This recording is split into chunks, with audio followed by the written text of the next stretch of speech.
aqui é uma área experimental do NITA, que é o Núcleo de Inovação Tecnológica em Agropecuária, onde a gente avalia os tratamentos de floresta, lavoura, pecuária e a integração entre eles. E as combinações, né? Porque o que a gente busca é estudar diferentes modelos, diferentes sistemas, onde a gente tem o chamado assim específico, né? Monocultural, seja da lavoura, como você falou, seja só pasto ou só floresta, né?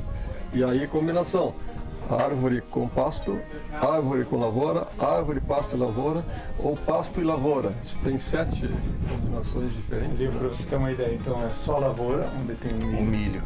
Esse piquete aqui, que está separado aqui, ele é lavoura pecuária, então a cada 4 anos entra a lavoura. 3 anos de lavoura só pecuária no inverno, né, e no verão, e entra uma lavoura também, então há 3 anos sem lavoura, 1 ano com lavoura no verão.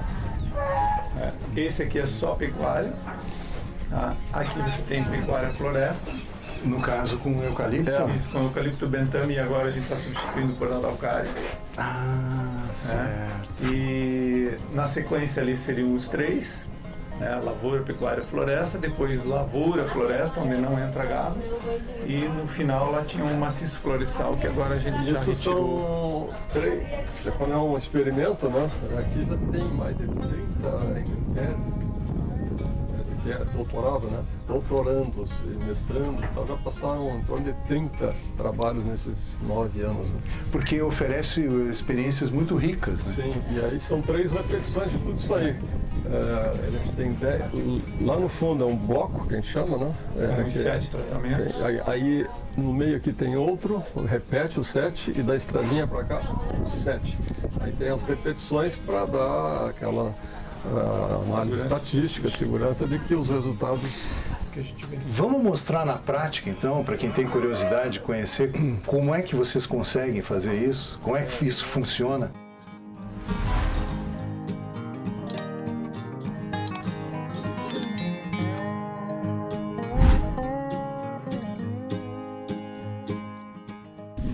Toda essa parte aqui era usada para treinamento de tratorista. Eles ficaram 10 anos passando arado e grade, compactando o solo. E não plantava nada, só, imagina, E né? a chuva vinha e... Então, Carreava. 10 anos. Então, a gente aqui trabalha num modelo assim que eu reputo que é algo que contempla esse conceito agroecológico, né? E que é dentro de um conceito que a gente chama de intensificação sustentável. Porque para ser sustentável tem que ser econômico. O cara não vai ficar produzindo tirando do bolso, né? Ele tem que tirar também alguma coisa. A gente tem que atender ao ambiente, criar um ambiente mais saudável, né? E tem a questão social também, né? Social, econômica, isso é sustentável, né? O somatório de todos os elementos aí. Faz 9 anos que está aí esse pasto, sem nenhum tipo de defensivo. A gente usa simplesmente um manejo cultural com roçadas, né? Algo como 2 a 3 roçadas por ano estratégicas para quebrar ciclos de plantas daninhas, né? Veja, está uma condição muito boa, né? Esse pasto aqui, qual é? Esse é o capim arisca, é um pânico que tem também uma tolerância à sombra. A gente optou por ele, né? Porque ele tinha essa característica. Né? Da floresta de eucalipto. Vamos andar ali. Vamos.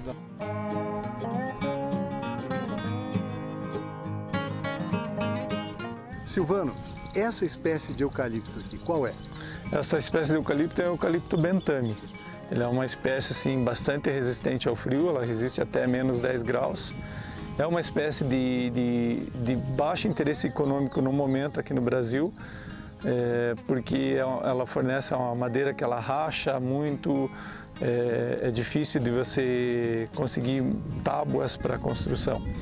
Porém, está sendo estudado, a gente percebeu aqui que tinha algumas árvores que não rachavam e existem estudos já no Brasil sendo feitos para para melhoramento genético dessa espécie.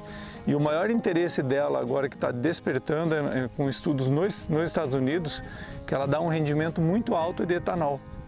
Passa a ser um interesse econômico muito grande. E aqui, esse experimento aqui é o único no mundo, por enquanto. A gente não tem notícia dessa espécie plantada em sistema integrado, né? Aqui integrado a floresta com a pecuária. Isso. Aqui a gente tem a pastagem agora de verão, que é o pânico.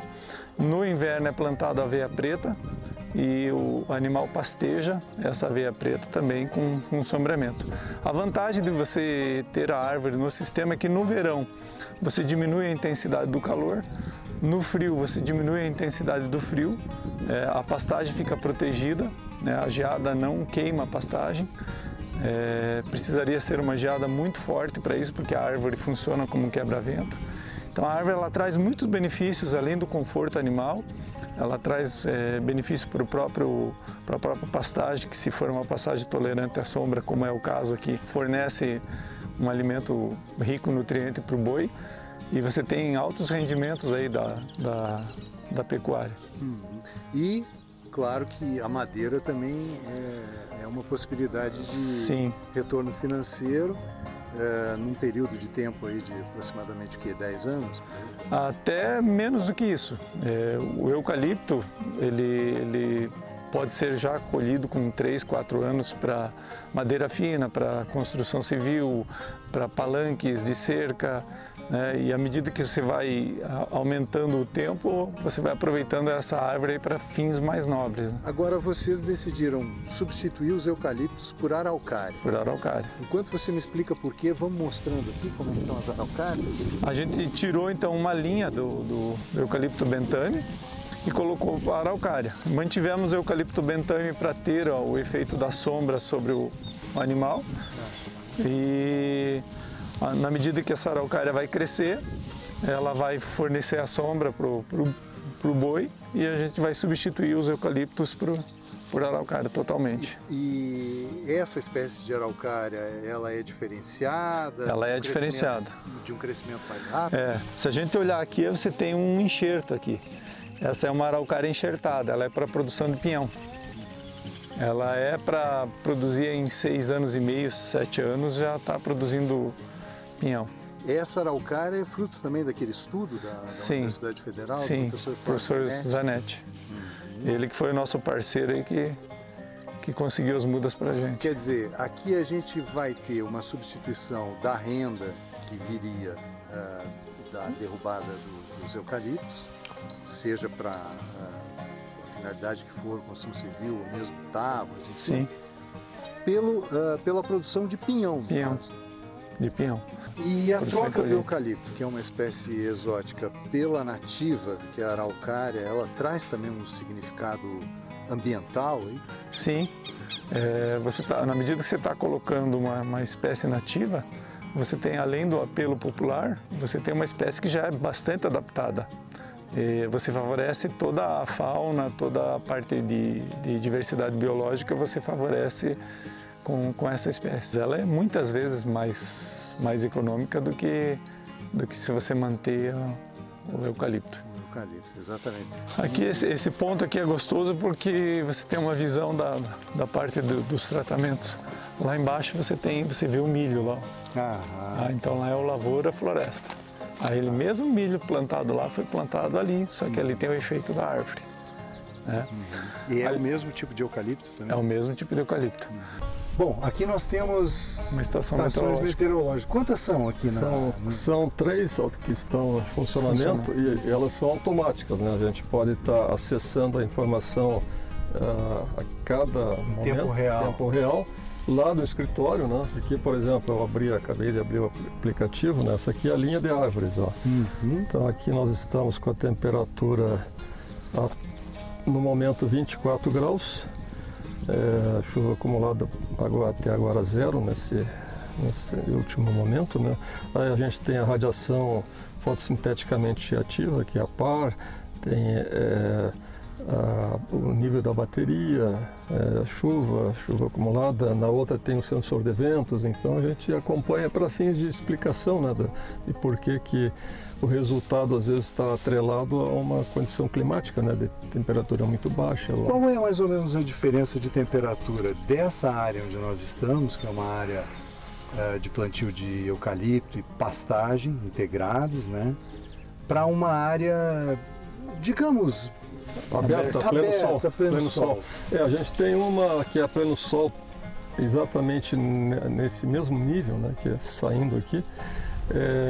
Ela, quando estava mais fechado, que tinha mais árvores, né, era uma diferença aí que ficava em torno de 2 graus, 1,5 graus, não era grande coisa, mas A maior diferença era no inverno.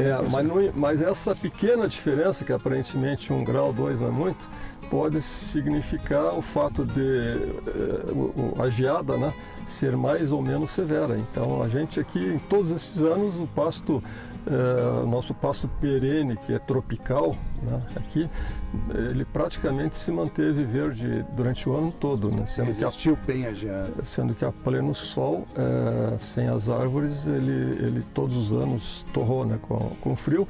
E nesse último ano foi tão intenso o inverno que morreu.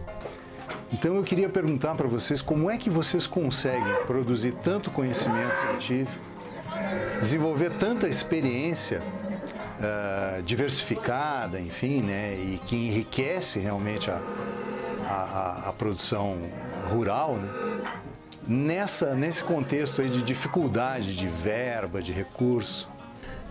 A gente tem tido muitas dificuldades desde o início, né, porque em se tratando de projeto na linha que praticamente dispensa o uso de defensivos, né?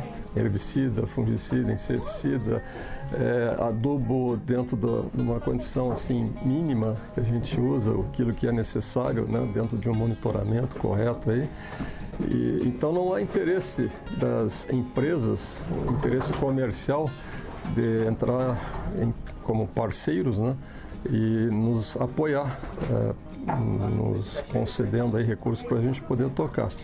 Essa é uma dificuldade que a gente sente e felizmente a gente conseguiu em 2 oportunidades um recurso via CNPq, que é editais que saem, né? Edital, no caso 2 editais universais, que permitiu a nossa instalação.